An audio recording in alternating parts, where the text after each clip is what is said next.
அன்பார்ந்த ஞான ஒளி யூடியூப் சேனல் நேயர்கள் அனைவருக்கும் வணக்கம்.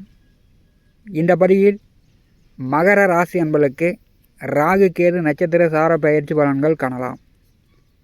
இது பார்த்திங்கன்னா எல்லோருமே கண்டிப்பாக தெரிஞ்சிக்க வேண்டிய பதிவு தான். 2 மாதமாக ஒவ்வொரு நட்சத்திர பாதத்தில் இந்த ராகு கேது சஞ்சாரம் செய்வார்கள். அதுவே நாமச கட்டத்தில் ஒரு ராசியை கடப்பார்கள். இதில் என்ன சூட்சமாக ரகசியம் இருக்குது அப்படின்னா, ஜாதகத்தில் திசை நடத்தக்கூடிய கிரகத்திற்கு காலப்பகை புத்தி நடந்தால், திசை நடத்தக்கூடிய கிரகத்தின் மேல் புத்தி நடத்தக்கூடிய கிரகத்தின் மேல் நாமச கட்டத்தில் இந்த ராகு கேது சர்ப்பங்கள் சென்றால் பார்த்தீங்கன்னா உடல் ஆரோக்கியம் கெடும், வண்டி வாகன விபத்து ஏற்படும், திடீர்னு மரணம் கூட ஏற்படும். நல்லா இருந்தவர் திடீர்னு இறந்து போயிட்டார் அப்படின்னு ஆச்சரியமாக துக்கத்தை ஏற்படுத்தக்கூடியது நிழல் கிரகங்களான ராகு கேது. அதே வழியில் எதிர்பாராத புதையல் அதிர்ஷ்ட யோகத்தையும் கொடுக்கக்கூடியது இந்த ராகு கேது தான். யோகத்தை கொடுத்தாலும் துக்கத்தை கொடுத்தாலும் மறக்க முடியாத நிகழ்வாகத்தான் இருக்கும். திடீர்னு ஒருத்தருக்கு அதிர்ஷ்டம் வருது, அல்லது திடீர்னு குடும்பத்தில் யாராவது ஒருத்தர் இறந்து போயிட்டாங்க அப்படின்னா அது மறக்க முடியாத நிகழ்வாகத்தான் இருக்கும். வாக்கிய பஞ்சாங்கப்படி 30/8/2025 முதல் தமிழ் மாத தேதிப்படி ஆவணி மாதம் 14 முதல் சிம்ம ராசி பூர நட்சத்திரம் 3ஆம் பாதத்தில் கேது புகானம், கும்பராசி புரட்டாதி நட்சத்திரம் 1ஆம் பாதத்தில் ராகு புகானம் நட்சத்திர சார பயிற்சி ஆகிறார்கள். அடுத்த 2 மாதம் நவம்ச கட்டத்தில் மேச ராசியில் ராகுவும் துலாம் ராசியில் கேது புகானம் சஞ்சாரம் செய்வார்கள். உங்களுடைய சுய ஜாதகத்தில் யாருக்கெல்லாம் மேசம், துலாம், சிம்மம், கும்பம் இந்த 4 ராசிகளில் ஏதோ ஒரு கிரகம் அமர்ந்து திசையோ புத்தியோ நடக்கிறது என்றால் அவங்க அடுத்த 2 மாதம் கவனமாக இருக்கணும். காலப்பகை திசா புத்தி நடந்துச்சுன்னா அவங்க எல்லா விஷயத்திலும் மிக மிக கவனமாக இருக்க வேண்டும். மகர ராசி அன்பர்களுக்கு கடந்த 2 மாதம் பார்த்திங்கன்னா நாமச கட்டத்தில் 5, 11ஆவது வீட்டில் சர்ப்ப கிரகங்களுடைய சஞ்சார நிலை மிகப்பெரிய அதிர்ஷ்டகரமாக இருந்திருக்கும். இந்த ராகு கேதுவுடைய சஞ்சார நிலை கடந்த 2 மாதம் உங்களுக்கு சிறப்பாக இருந்திருக்கும். நாமச கட்டத்தில் மகர ராசிக்கு 11ஆவது வீட்டிலே கேது இருக்கும்போது நஞ்சை புஞ்சை விவசாய நிலங்களில் நல்ல லாபங்கள், அதிக பணம் சம்பாதித்திருக்கலாம். வியாபாரம், ஏற்றுமதி இறக்குமதி, பிஸ்னஸ், கலைத்துறையில், சினிமா துறையில் இருக்கக்கூடியவர்களுக்கு நல்ல பேரும் புகழும் கிடைச்சிருக்கும். படித்து கொண்டிருப்பவர்கள் பள்ளி படிப்பாக இருந்தாலும் சரி, கல்லூரி படிப்பாக இருந்தாலும் சரி, படிப்பில் நல்ல முன்னேற்றம் அடைந்திருக்கலாம். விளையாட்டு போட்டி பந்தயங்களில் மாவட்ட அளவில், மாநில அளவில், உலக அளவில் வெற்றி பெற்று பரிசு பதக்கலாம் வாங்கிட்டு வந்திருக்கலாம். நாமச கட்டத்தில் மகர ராசிக்கு 5ஆவது வீட்டிலே ராகு செல்லும்போது கடந்த 2 மாதம் வருமானத்திற்கு எந்த குறையும் இருந்திருக்காது. ஓரளவு வருமானம் பார்த்துருக்கலாம். 5ஆவது வீட்டிலே நாமச கட்டத்தில் ராகு இருக்கும்போது குழந்தைகளுக்கு அதிக மன உளைச்சலாக இருந்திருக்கும். குழந்தைகளுக்காக பணம் செலவாயிருக்கும். மகர ராசி அன்பர்கள் 5ஆவது வீட்டிலே ராகு இருக்கும்போது சிலர் தங்க நகை எடுத்திருக்கலாம். வீட்டு மனையோ விவசாய நிலமோ சொத்துக்கள் வாங்கியிருக்கக்கூடிய வாய்ப்புகள் உண்டு. நாமச கட்டத்தில் 5, 11ஆவது வீட்டில் கடந்த 2 மாதமாக சர்ப்ப கிரகங்கள் செல்லும்போது நல்ல வசதி வாய்ப்புகள் மகர ராசி என்பதற்கு உண்டாயிருக்கும். அடுத்த 2 மாதம் நவம்ச கட்டத்தில் மகர ராசிக்கு 10ஆவது வீட்டில் கேதுவும் 4ஆவது வீட்டில் ராகுவும் சஞ்சாரம் செய்வார்கள். ராசி கேந்திரத்திலே சர்ப்ப கிரகங்களுடைய சஞ்சார நிலை அடுத்த 2 மாதம் இருக்கும். மகர ராசிக்கு நாமச கட்டத்தில் 10ஆவது வீட்டிலே கேது வரும்போது வேலை உத்தியோகம் பார்க்கக்கூடியவர்களுக்கு இடம் மாறுதல்களை உண்டாக்கும். வேலை உத்தியோகம் பார்க்கக்கூடியவர்களுக்கு இடம் மாற்றங்களை உண்டாக்கும். நாமச கட்டத்தில் ராசிக்கு 10ஆவது வீட்டிலே கேது வரும்போது வேலை உத்தியோகம் பார்க்கக்கூடியவர்களுக்கு கூட வேலை பார்க்கக்கூடிய சக தொழிலாளர்களிடம் கருத்து மோதல்கள் போகும். நீங்கள் வந்து கொஞ்சம் கவனமாக இருக்கணும்.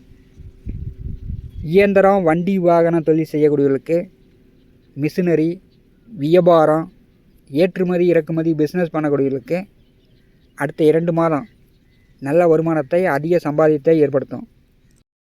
நாம சக்கட்டத்தில் மகர ராசிக்கு 10வது வீட்டிலே கேது செல்லும்போது சிலர் வந்து வேலை உத்தியோகம் சார்ந்து இருப்பிடத்தை மாற்றி அமைக்கக்கூடிய சூழ்நிலை உண்டாகும். வேலையில் இருப்பவர்களுக்கு இந்த ஊர் விட்டு அந்த ஊர், அடுத்த ஊருக்கு இடமாற்றங்களை கூட ஏற்படுத்தலாம். தொழில் சார்ந்து, வேலை உத்தியோகம் சார்ந்து அடுத்த 2 மாதம் நீங்கள் வந்து நுணுக்கமாக அறிந்து புரிந்து தெரிந்து கொள்வீர்கள். மகர ராசிக்கு 4வது வீட்டிலே நவம்ச கட்டத்தில் ராகு வருகிறார். 4வது வீட்டிலே ராகு வரும்போது கோடா நட்பு கேடு தரும். இது வந்து ஆண் நண்பராக இருந்தால் சரி, பெண் நண்பராக இருந்தால் சரி, கெட்ட நண்பர்கள் சவகாசங்களை நீங்கள் வந்து தவிர்ப்பது நல்லது. அப்படி இல்லைன்னா குடும்பத்துக்கு தெரிந்து உங்கள் பெயர் கெடும். கெட்ட நண்பர்கள் சவகாசங்கள் மூலம் சிலர் வந்து கடன் வாங்கி செலவு பண்ணக்கூடிய சூழ்நிலை உண்டாகும். நவம்ச கட்டத்தில் ராசிக்கு 4வது வீட்டிலே ராகு வரும்போது தாயாருடைய உடல் ஆரோக்கியத்தில் மகர ராசி என்பர்கள் கூடுதல் கவனம் எடுத்துக்கொள்ள வேண்டும். அதே வழியில் உயிர் வழியிலோ உயிரற்ற வழியிலோ, அதாவது நிலம், சொத்து, வீடு, வண்டி, வாகனம், இல்லைன்னா தாயார், ஆடு, மாடு, கால்நடைகள் வழியில் அடிக்கடி வந்து பணம் வந்து செலவாகும். உயிர் மூலமோ உயிரற்ற மூலமோ அடுத்த 2 மாத காலம் செலவுகள் கொஞ்சம் கூடுதலாக வரும். தகாத வழியில், கெட்ட வழியில் நீங்கள் வந்து பணங்காசு செலவு பண்ணக்கூடிய சூழ்நிலை உண்டு. கெட்ட நண்பர்கள் சவகாசங்களை மகர ராசி என்பர்கள் இந்த 2 மாத காலம் தவிர்த்து விடுங்க. நவம்ச கட்டத்தில் மகர ராசிக்கு 4வது வீட்டிலே ராகு வரும்போது இரவு நேர பயணங்களை நீங்கள் வந்து குறைத்து கொள்ளுங்கள். இரவில் வந்து அதிக தூரம் பயணம் போகிறது குறைச்சிங்க. இரவில் வந்து பயணம் செல்லக்கூடியவர்கள் தங்க நகையை பத்திரமாக பாதுகாத்துங்க. நவம்ச கட்டத்தில் 4வது வீட்டிலே கருநாக பாம்பு வரும்போது தங்க நகை, வெள்ளி நகை திருடு போகலாம். அல்லது நீங்கள் வந்து ஞாபக மறதியால் தவற விட்டு வரலாம். அதை சார்ந்து காவல் நிலையம், கோர்ட்டு கேஸுன்னு செல்ல வேண்டிய சூழ்நிலை கூட அடுத்த 2 மாதங்களில் ஏற்படுத்தலாம். மகர ராசிக்கு நவம்ச கட்டத்திலே ராசி கேந்திரத்திலே சர்ப்ப கிரகங்கள் வரும்போது எதிலும் நிதானமாக கவனமாக செயல்படுவது நல்லது.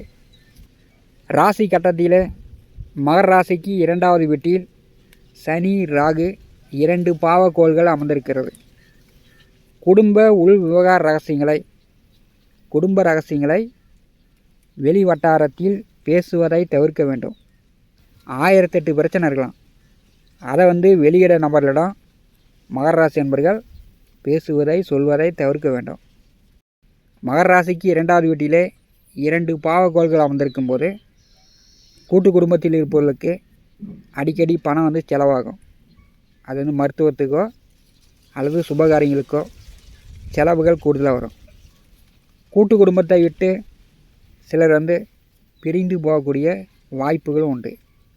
அடுத்த 2 மாத காலம் விலை உயர்ந்த பொருளை பத்திரமாக பாதுகாத்து கொள்ளுங்கள்.